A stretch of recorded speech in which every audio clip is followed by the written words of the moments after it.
ಮೊದಲೆಲ್ಲ ದೊಡ್ಡವ್ರು ಹೇಳ್ತಾ ಇದ್ರು ಮಗುಗೆ ಚೆನ್ನಾಗಿ ಎಣ್ಣೆ ಹಚ್ಬಿಟ್ಟು ಚೆನ್ನಾಗಿ ತಿಕ್ಕಬೇಕು, ಕಣ್ಣು ಮೂಗು ಬಾಯಿ ಎಲ್ಲ, ಇಲ್ಲದ್ರೆ ತಲೆ ಎಲ್ಲ ಸರಿಯಾಗಿ ತಿಕ್ಕಿಲ್ಲ ಅಂದರೆ ದಪ್ಪ ಆಗಿ ಬರುತ್ತೆ ಅಂತ. ಖಂಡಿತ ನಿಜ. ನಾವು ಸರಿಯಾಗಿ ತಿಕ್ಕಲೇ ಇಲ್ಲ ಅಂದರೆ ತಲೆ ಒಂದು ಸ್ವಲ್ಪ ದಪ್ಪ ಬರೋದು, ಮೂಗು ಸರಿಯಾಗಿ ಬರದೇ ಇರೋದು ಖಂಡಿತ ನಿಜ. ಹಾಗಂತೇಳಿ ಡಾಕ್ಟ್ರುಗಳು ಚೆನ್ನಾಗಿ ತಿಕ್ಕಬೇಡಿ, ಒಳ್ಳೇದಲ್ಲ, ತುಂಬ ಎಣ್ಣೆ ಹಚ್ಚಿ ತಿಕ್ಕಬಾರ್ದು ಅಂತಲೂ ಹೇಳ್ತಾರೆ. ನಾವೇನಾದರೂ ನಮ್ಮಮ್ಮನ ಹತ್ರ ಡಾಕ್ಟ್ರು ಹೀಗೆ ಹೇಳಿದ್ರು ಅಂದರೆ ಬೈಸ್ಕೊಳ್ಳೋದಂತೂ ಗ್ಯಾರಂಟಿ.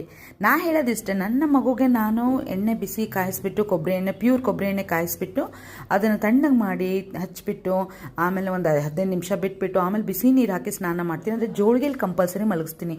ಜೋಳಿಗೆಯಲ್ಲಿ ಮಲಗಿಸೋದ್ರಿಂದ ತಲೆ ರೌಂಡ್ ಆಗುತ್ತೆ.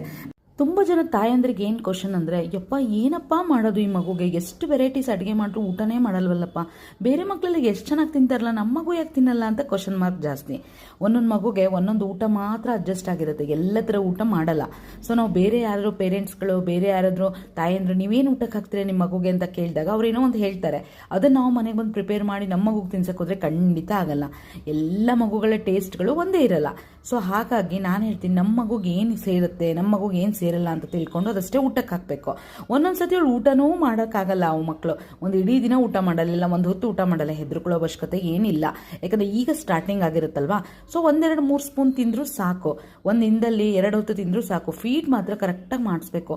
ಫೀಡಿಂಗ್ ಮಾಡಿಸೋದ್ರಿಂದ ಅವ್ರಿಗೆ ಏನಾಗಿದೆ ಬೇಕು ವಿಟಮಿನು ಪ್ರೋಟೀನ್ಸ್ ಎಲ್ಲ ಹೋಗ್ತಾ ಇರುತ್ತೆ, ಹೆದರ್ಕೊಳ್ಳೋ ಅವಶ್ಯಕತೆ ಇಲ್ಲ. ಇವತ್ತಿನ ಕತೆ ಇಷ್ಟು. ನೆಕ್ಸ್ಟ್ ವಿಡಿಯೋ ಸಿಗ್ತೀನಿ. ಬಾಯ್.